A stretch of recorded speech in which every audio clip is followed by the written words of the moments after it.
Greetings, my name is Sid-Morris and welcome to my YouTube channel. So in this tutorial we're going to look at QuickBooks, a number of concepts in QuickBooks. Particularly we're going to focus on the setup of QuickBooks, where we're going to look at how we can create a company. We're going to look at how we can create users in that company, as well as assign roles to those users and give them passwords. And then we're also going to look at how we can back up our QuickBook file. So without wasting much of our time, let's get started. After you hit the create company button, you're going to get a window like this. So on this window it says, what does creating a company file require? And then you're supposed to answer those questions. And then if you look at the bottom, you're going to see that there is other options. For now, we're not going to tamper with that. We're just going to proceed as it is. But there are other options there. For example, there is open an existing company, there's advanced setup. We're just going to proceed and say, who are you creating the company for? So it is for myself, I am the admin. And then you choose start setup. And then here there is a menu, a dialog, where we're supposed to enter our details, the details of our company. For example, there is the business name, the industry, the business type, the email, and other information there. So we're just going to fill in the information that is required. And as you can see, there's a key at the bottom there. It says the red asterisk is signifying to say that field is required. And QuickBooks is very flexible because it also guides you. For example, here it says help me choose a business type.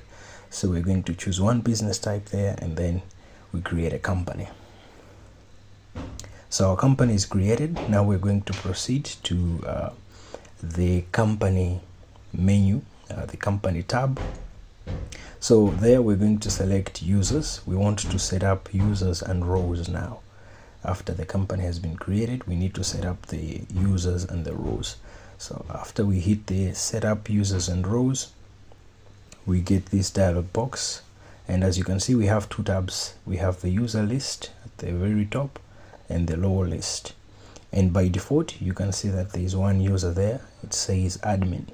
And the admin, if you want to create another user in that company, you're just going to hit the new button.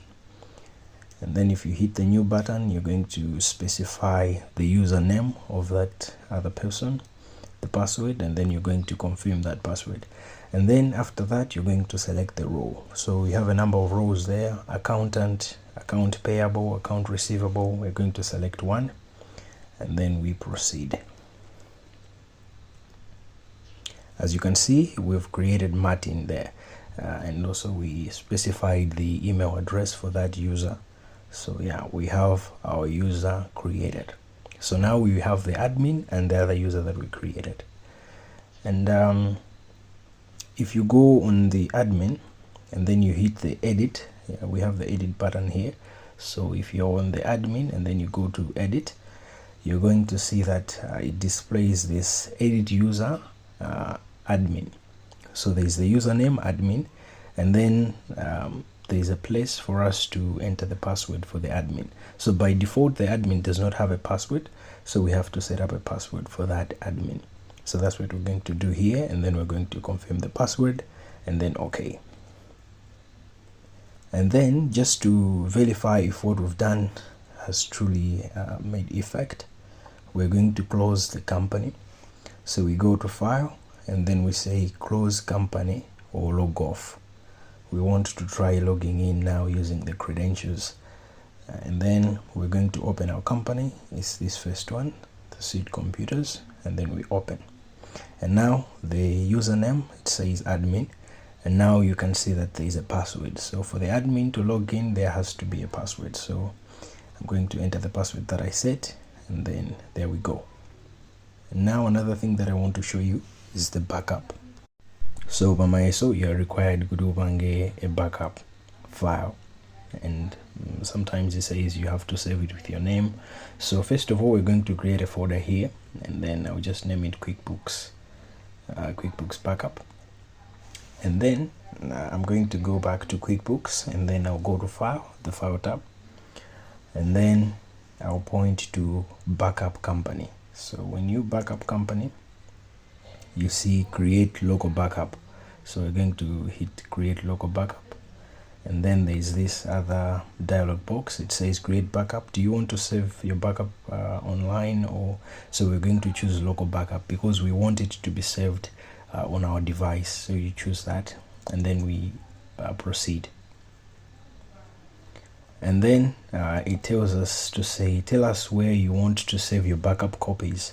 That one is required, and then there's the browse button there.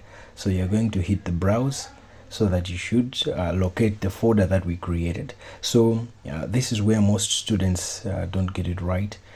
They do create a folder, but they do not know where the folder is. So make sure you verify where the folder is, and then you locate it. Okay, QuickBooks backup, and then we go, and then okay. And then it gives us a warning to say use this location, and then we save the backup.